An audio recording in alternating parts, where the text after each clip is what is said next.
O que o Sêneca, um filósofo estoico que viveu há mais de 2000 anos, tem a nos ensinar em relação ao nosso modo de viver atualmente?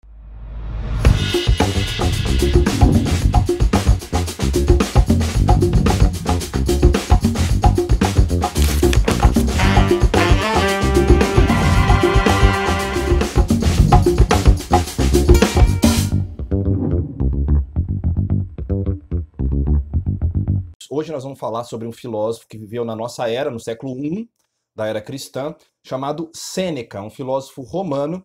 Mas antes propriamente de falar do pensamento do Sêneca, nós temos que falar da escola filosófica na qual ele está inserido, que é o estoicismo, e nasceu lá na Grécia ainda, no período helenístico. Lembrando, né? O período helenístico é marcado pela invasão da Macedônia à Grécia.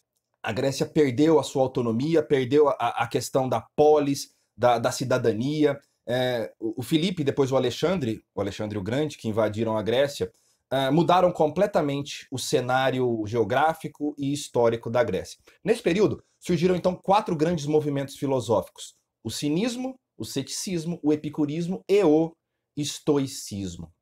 Grosso modo, em poucas palavras, o ponto de partida do estoicismo é a crença de que não existem mais muitos deuses, ou seja, os estoicos não são politeístas, como eram a maioria dos gregos. Os estoicos defendem uma espécie de panteísmo, um panteísmo racional. O logos universal é que está presente em todas as coisas. Uma razão governa o logos, né? E este logos, em relação a este logos, nós, seres humanos individuais, nada podemos fazer. Nós podemos ter o pensamento positivo que foi em relação, por exemplo, ao nascimento do sol. Eu não quero que o sol nasça amanhã, ou eu quero muito que o sol nasça amanhã. Isso não vai influenciar em nada em relação ao próprio nascimento do sol. Então, nós pouco ou nada podemos fazer em relação às leis da natureza, a esse logos universal. Resta o que, então, a nós? A resignação. E o que significa isso? Conformar-se com o que está dado e, a partir daí, tentar mudar o nosso interior. Isso é resignação, mas não um conformismo tosco, não é? É uma resignação no sentido de não querer ficar, para usar uma expressão do senso comum, né? Não ficar dando murro em ponta de faca, né? Como dizia minha avó, o que não tem remédio, remediado está. Então, a primeira grande palavrinha assim dos estoicos é a resignação. E a segunda é a apatia. Patos em grego é sofrimento, é paixão, é sentir. A em grego é a negação. A apatia é não sentir. E o que significa isso?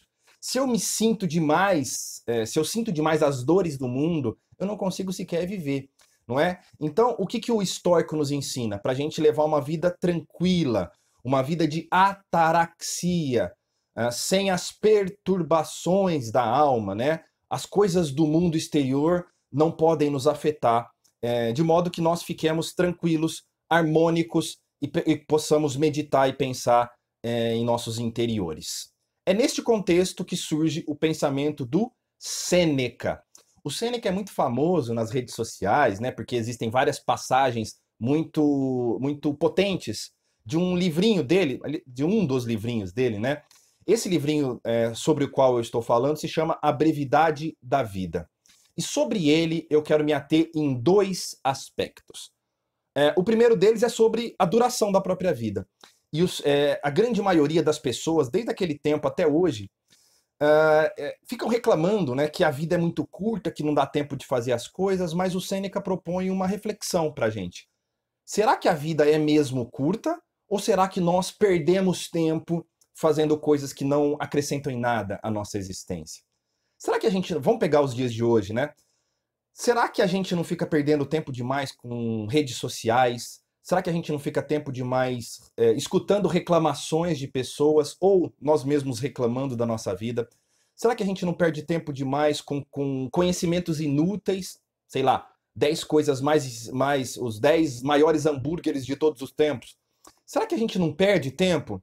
Ou seja, o Sêneca vai chegar à seguinte conclusão: a nossa vida, ela não é nem curta nem longa. Sobre isso, aliás, a gente tem pouco o que fazer. Nós temos que nos resignar para usar o conceito estoico. Mas nós temos que fazer valer a pena o enquanto isso. É exatamente isso que o Sêneca está dizendo, né? Nós não temos controle sobre o momento que nós nascemos e nem sobre quando nós vamos morrer. Mas nós temos controle sobre como nós aproveitamos o enquanto isso. Então reflita, pense de que maneira você está utilizando o tempo que lhe foi dado, né? Essa graça que lhe foi dada. Trabalhando no emprego que você odeia, só porque você tem que sobreviver, fazendo coisas inúteis, descansando, assistindo televisão de modo automático, enfim. O Sêneca nos propõe essa reflexão, essa é a primeira reflexão da obra que eu quero trazer aqui, sobre como nós estamos aproveitando o nosso tempo. E a segunda reflexão diz respeito à passagem do tempo. E ele diz mais ou menos assim: basicamente existem 3 grandes períodos: o que já se foi, o que está sendo e o que virá. Em relação ao que se foi, é um período certo, está dado, não tem como mudar.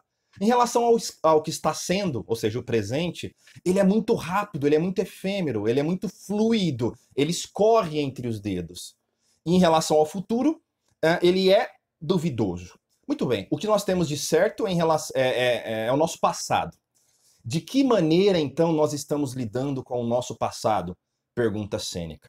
Vamos lá. Existem algumas possibilidades, né? Algumas alternativas. A primeira delas é a gente se arrepender, ficar remoendo o passado de tal modo que a gente não consiga sequer viver o presente. A gente fica pensando no que não foi, pensando nas escolhas que a gente não tomou ou que tomou de maneira equivocada, e isso afeta em demasia o nosso presente e afeta inclusive o nosso vir a ser, o nosso futuro. Uma segunda maneira de encarar o passado é de modo, digamos, idealizado, romantizar o passado, enxergar o passado de uma maneira nostálgica, querer a todo instante reviver esse passado, algo que é impossível.